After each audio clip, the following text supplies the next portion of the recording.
Good morning all of you. कल मैंने आप लोगों को प्रोटोजोआ के बारे में एक जनरल इंट्रोडक्शन दिया था। आज मैं प्रोटोजोआ के बारे में आपके साथ डिटेल स्टडी करने वाली हूँ। सबसे पहले holozoic protist, that means protozoa. Holozoic का मतलब क्या होता है? जिस प्रकार से मनुष्य किसी भी भोजन को, मतलब हम क्या करते हैं, हमारे अंदर भोजन को निगलने की प्रवृत्ति होती है ना, तो ऐसे एनिमल्स जो कि भोजन को निगलने की प्रवृत्ति रखते हैं, उन एनिमल्स को हम होलोजोइक नेचर का बोलते हैं। ठीक, तो holozoic protist that means protozoa. कल मैंने आपको प्रोटोजोआ के भी बारे में बताया था कि प्रोटो का मतलब होता है प्रिमिटिव एंड जोअन्स या जोआ का मतलब होता है एनिमल्स। तो प्रोटोजोआ क्या है? इस पृथ्वी पर उपस्थित सबसे प्रिमिटिव एनिमल की श्रेणी में वो आते हैं। तो जो प्रोटोजोआ होते हैं ये परपोषी होते हैं। परपोषी का मतलब आप सभी को पता है, दैट मीन्स जो दूसरे से अपने भोजन की प्राप्ति करें। ये परभक्षी अथवा परजीवी के रूप में रहते हैं। परभक्षी का मतलब क्या होता है? दूसरे अपने से छोटे ऑर्गेनिज्म का शिकार करने वाले। परजीवी मतलब दूसरे के शरीर से चिपक कर अपने लिए भोजन की प्राप्ति करने वाले। तो प्रोटोजोआ को 4 समूहों में डिवाइड करते हैं। पहला है अमीबिया प्रोटोजोआ, दैट मीन्स जिसके अंदर अमीबा आता है। जो अमीबा होता है वो स्वच्छ जल, समुद्री और नम मृदा में उपस्थित होते हैं।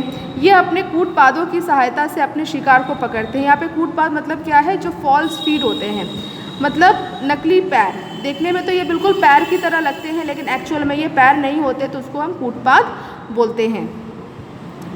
तो इसकी सहायता से ये क्या करते हैं? अपने शिकार को कैप्चर करते हैं। इस कूटपाद को हम इंग्लिश में सूडोपोडिया का नाम देते हैं। ये क्या होता है सूडोपोडिया या कूटपाद?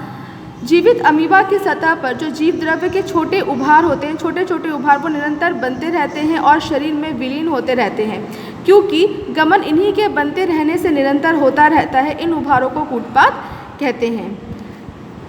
क्या समझ में आया आप लोगों को? देखो ये क्या है? ये अमीबा का स्ट्रक्चर है, जिसमें कि ये जो आपको जीव द्रव्य के ये जो छोटे छोटे उभार जो ये आपको दिखाई दे रहे हैं, यही क्या है? यही इसके कूटपाद है। दैट मीन्स यही इसके क्या हैं?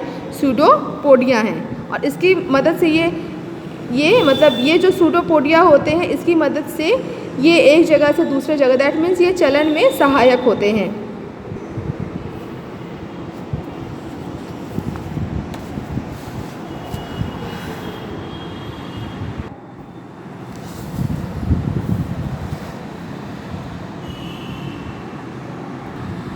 देखो दिस इज ट्रिपेनोसोमा पैरासाइट। ये ट्रिपेनोसोमा पैरासाइट क्या है? इसमें एक फ्लैजिला होती है और इस फ्लैजिला की मदद से ये क्या करते हैं?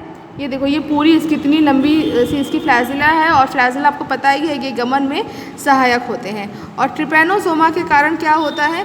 मनुष्य में निद्रालु नामक व्याधि एक बीमारी हो जाती है। दैट मीन्स मनुष्य क्या होता है? कुंभकर्ण बन जाता है। तो आपको यहाँ पे क्या करना है? आपको ना यहाँ पे एग्जाम्पल्स याद रखना है।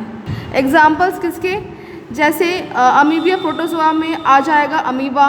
कशाभी protozoa that means flagellated protozoans में आ जाएगा ट्रिपेनोसोमा, जिससे कुंभकर्ण जैसी नींद आने लगती है। उसके बाद क्या है? पक्षमाभी protozoa that means ciliated protozoans. अब इनके बारे में पढ़ लेते हैं कि ये क्या होता है। ये जलीय होते हैं तथा अत्यंत सक्रिय गति करने वाले जीवधारी हैं, क्योंकि इनके शरीर पर हजारों की संख्या में सीलिया पाए जाते हैं। इनमें एक गुहा होती है जो कोशिका की सतह के बाहर की तरफ खुलती है। पक्षमाभों की लयबद्ध गति के कारण जल से पूरी भोजन गलेट की तरफ भेज दिया जाता है। उदाहरण पैरामीशियम। देखो this is ciliated protozoans. Ciliated protozoans में क्या होता है? इसकी होल बॉडी में क्या होते हैं? छोटे छोटे छोटे सीलिया प्रेजेंट होते हैं। इसकी होल बॉडी में छोटे छोटे सीलिया प्रेजेंट होते हैं। एंड एक और चीज़ कि इसमें क्या होता है? एक गलेट होता है, दैट मीन्स एक गुहा पाई जाती है। ये एक ओरल ग्रूव है। जिस तरह से हमारे में हमारी ओरल कैविटी होती है ना, मतलब हमारे में भी हमारी मुख गुहा उपस्थित होती है।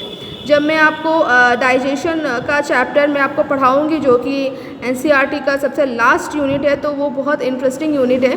तो उसमें आपको देखने को मिलेगा कि पूरे मनुष्य के बॉडी का क्या स्ट्रक्चर है और कौन कौन से ऑर्गन कहाँ कहाँ उपस्थित है। तो जिस तरह से हमारे में क्या होती है, हमारी भी एक ओरल कैविटी होती है, उसी तरह से पैरामीशियम में भी एक ओरल कैविटी होती है जिसको गलेट बोलते हैं। और इसी की सहायता से ये क्या करते हैं, जो जल में जो इनसे भी जो छोटे जीव होते हैं या छोटे छोटे पौधे होते हैं, उनको ये क्या करते हैं, इसकी सहायता से ये अपने अंदर मतलब ऐसे भोजन करने का इनको इसके द्वारा काम किया जाता है। ठीक। एंड लास्ट प्रोटोजोआ कौन सा है, तो वो है स्पोरोजोआ। स्पोरोजोआ सबसे सिंपलेस्ट टाइप का प्रोटोजोआ होता है। इसके जीवन चक्र में संक्रमण करने योग्य बीजाणु जैसी अवस्था पाई जाती है। इनमें सबसे कुख्यात जो है वो प्लाज्मोडियम, जिसको हम मलेरिया परजीवी बोलते हैं, ये सबसे ज़्यादा फेमस है। अब कल मैंने आपको मलेरिया की 4 डिफरेंट मतलब प्लाज्मोडियम के 4 डिफरेंट स्पीशीज़ का नाम बताया था, जिसमें जो प्लाज्मोडियम वाइवेक्स होता है वो सर्वाधिक पाई जाती है, मतलब सर्वाधिक कॉमन रूप से अधिकतर प्लाज्मोडियम वाइवेक्स के कारण ही मनुष्यों को मलेरिया नामक बीमारी होती है। मलेरिया ज्वर किस तरह से चढ़ता है, देखो अगर मैं आपको एज ए सिंपली, क्योंकि मलेरिया के बारे में भी आपको पढ़ना है जब आप 12th क्लास में जाओगे, उस दौरान हेल्थ एंड डिजीज़ करके एक चैप्टर है, तो उसमें आपको पूरे मलेरिया का इन्फेक्शन किस तरह से होता है, तो उसका मैं आपको यहाँ पे छोटा सा केवल समझाने जितने में आपको समझ में आ जाए। तो सबसे पहले क्या होता है ना कि जब कोई भी मादा एनाफिलीज जो मच्छर होती है, फीमेल एनाफिलीज मच्छर, जब मनुष्य को काटती है तो काटने के साथ ही क्या करती है, वो मनुष्य की बॉडी में से खून चूसती है, और जैसे जैसे वो खून को चूसती है, वो खून तो चूसती है और उसके बॉडी में जो प्लाज्मोडियम के जो छोटे छोटे उससे मतलब जो स्पोर्स होते हैं, जिसको कि आप पढ़ोगे आगे चल के, उसको बोलते हैं स्पोरोजोइड। स्पोरोजोइड को वो वहाँ पे उसके ब्लड में, मतलब मनुष्य के ब्लड में वो पहुँचा देती है। वो स्पोरोजोइड जैसे ही मनुष्य के ब्लड में आता है, तुरंत वो पहुँच जाता है लीवर के पास, और लीवर सेल में के अंदर वो चला जाता है। फिर लीवर सेल के अंदर जाने के बाद लीवर सेल क्या हो जाता है, मतलब किसी भी सेल के अंदर जब कोई भी, जैसे मान लो, जैसे सपोज़ करो ये आपका लीवर है, तो ये लीवर एक ऑर्गन है, इसमें ये बहुत सारी छोटी छोटी सेल्स से मिलकर बना होगा। अब इसके अंदर जब ब्लड स्ट्रीम के द्वारा, मतलब ब्लड के बहाव के द्वारा जब स्पोरोजोइड्स इसके अंदर पहुंच जाते हैं, तो फिर ये क्या करने लगते हैं, ये एसेक्सुअली रिप्रोड्यूस करने लगते हैं। दैट मीन्स ये अपनी संख्या को बढ़ाने लगते हैं। पहले 1 से 2, 2 से फिर 4 हो जाएंगे, 4 से 8, इस तरह से बहुत ज़्यादा हो जाते हैं। और बढ़ते बढ़ते एक अवस्था ऐसी आती है जब ये जो लीवर सेल होता है वो बर्स्ट कर जाता है, वो फट जाता है। फट जाने से क्या होता है, ये जो हैं अब ये ब्लड में मुक्त हो जाते हैं। ब्लड में जब ये मुक्त हो जाते हैं तो अब ये ब्लड सेल को प्रभावित करते हैं, जो आरबीसीज होती है उसको प्रभावित करते हैं। फिर ये आरबीसीज के अंदर पहुंचते हैं, और आरबीसी के अंदर पहुंचने के बाद फिर उसमें ये उसी तरह से एसेक्सुअली अपने आप को रिप्रोड्यूस करते हैं, अपनी संख्या को वृद्धि करते हैं, और ब्लड सेल भी रप्चर कर जाते हैं। लेकिन ब्लड सेल जैसे ही रप्चर करता है, उसी के साथ एक हीमोजोइन नामक टॉक्सिन निकलता है। उसी टॉक्सिन के कारण मनुष्य को क्या होता है, बहुत ही मतलब तीव्रता के साथ बुखार आती है, उसके जोड़ों में दर्द होता है। तो अलग अलग अवस्थाएं होती हैं इसमें। अभी आपको बहुत ज़्यादा डिटेल में नहीं जाना है इसके, क्योंकि ऑलरेडी आपका 12th में दिया हुआ है। केवल मैंने आपको यहाँ पे समझाने के लिए छोटा सा जस्ट एक एग्जाम्पल के रूप में मैंने आपको यहाँ पर समझाया है। अगर किसी को नहीं भी समझ में आएगा तो जस्ट एक कहानी के रूप में आप लोग सुन लेना, क्योंकि ये आपके एग्ज़ाम में पूछा नहीं जाएगा। हाँ, यहाँ पे ये इंपॉर्टेंट है कि आरबीसी में जो शाई जॉइंट जो होता है, जब वो फट जाते हैं तो ये रुधिर प्लाज्मा में मीरोजोइड तथा हीमोजोइन मुक्त करते हैं। हीमोजोइन बहुत ही घातक होता है।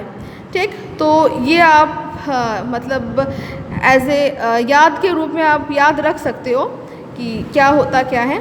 फ़िलहाल हम कुछ और भी चीज़ों को इसमें देखते हैं। जैसे यहाँ पे क्या लिखा हुआ है कि 19वीं सदी में के जो लोग थे वो ये समझते थे कि जो मलेरिया रोग होता है वो गंदी हवा के कारण होता है, इसलिए इसका नाम मलेरिया पड़ा।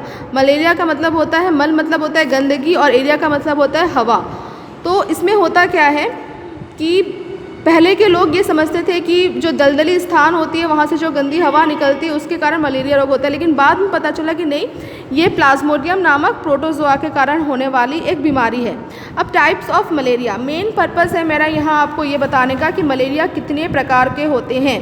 तो मलेरिया में सबसे पहला जो प्रकार है, जो सबसे कॉमन होता है, वो होता है प्लाज्मोडियम वाइवैक्स। प्लाज्मोडियम वाइवैक्स, इसके में क्या होता है, यही मलेरिया मतलब यही प्लाज्मोडियम की जो स्पीशीज़ है वाइवैक्स, सबसे कॉमन मलेरिया रोग इसी के द्वारा कॉज किया जाता है। उसके बाद है प्लाज्मोडियम मलेरी, इसमें क्या होता है, हाँ, इसमें भी मलेरिया रोग कॉज होता है। देखो हर में ना क्या है, बुखार के आने का अंतराल अलग अलग है, लेकिन आपको वो भी नहीं याद रखना है, आपको केवल ये याद रखना है कि कौन कौन से अलग अलग इसकी स्पीशीज़ है, जातियाँ हैं। पहला है प्लाज्मोडियम वाइवेक्स, दूसरा है प्लाज्मोडियम मलेरी, तीसरा है प्लाज्मोडियम ओवल, और सबसे घातक और इसके द्वारा मृत्यु भी हो जाती है वो है प्लाज्मोडियम फैलेसीपेरम। याद रखने के लिए या आप पढ़ सकते हो थोड़ा सा वीडियो को पॉज करके। फ़िलहाल मैंने आपको इसमें पूरा बता दिया। तो प्रोटोजोआ इसी के साथ आपका अच्छी तरह से कंप्लीट होता है। आई होप आपको कुछ भी इसमें अब ऐसे डाउटफुल चीज़ें नहीं होंगी, और अगर कुछ डाउट है तो आप ग्रुप में कमेंट करके आप पूछ सकते हो। Thank you. आज नेक्स्ट वीडियो भी आएगा जो कि होगा फंजाई पर, फंगस भी हम आज स्टार्ट कर देंगे। Thank you.